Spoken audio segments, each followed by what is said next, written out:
So here we are together to talk about together. And since I'm so together when it comes to how words are put together, thereby bringing people together, I've put together this explanation to make us all so we're not far apart, that is, distant or separated-ish on the subject. You see my point. If you don't have it together, then everything just falls apart. Like when you saw a girl you wanted to marry, you ask what you need to do to get her. That's the Hebrew separation of the word, which does not work here. I wanted the Latin definition of the word, so I went to the dictionary where all words exist together in one place so that I could become an expert on this idea of unity, alignment, closeness, relationship, proximal oneness, anti-divergence, counter-separationism, and general unconjointed retrofactionistic non-dismemberment. Well, there are cool words that mean the same thing as together. Collaboration, synchronization, assimilation, simultaneous, integrate, incorporate, and juxtaposition, like when two objects are brought close together for contrast. Which brings us to the whole idea of paradox, because after all, togetherness is paradoxical and ironic illogicality. Things that are different, being joined yet remaining separate? Separate?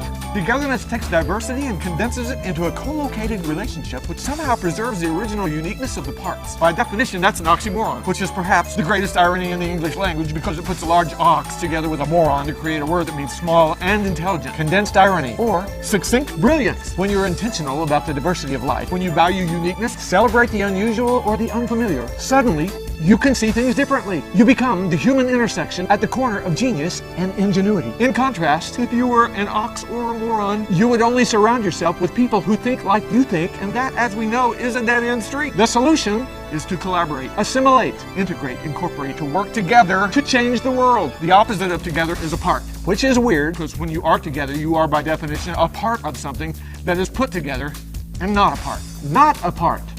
That word "and" puts every important thing together. Like the word "and" in ham and cheese, peanut butter and jelly, mutt and Jap, hootie and the blowfish, yin and yang, cheech and chong, shock and all, Starsky and Hutch, fish and chips, burgers and fries. Take the letters of the American alphabet.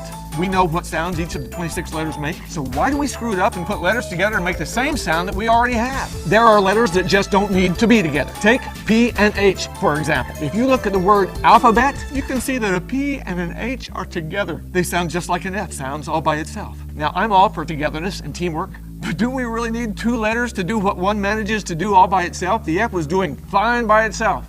See? When you put things together, you sometimes get something all new, but we don't know if that all new is always going to be good. People, these are just letters, but when they come together, they change things. Make sure your teeth come together, but your eyebrows do not, like this guy. Okay, that's it for me, Lanny Donahoe, keeping it together. You keep it together. See you later.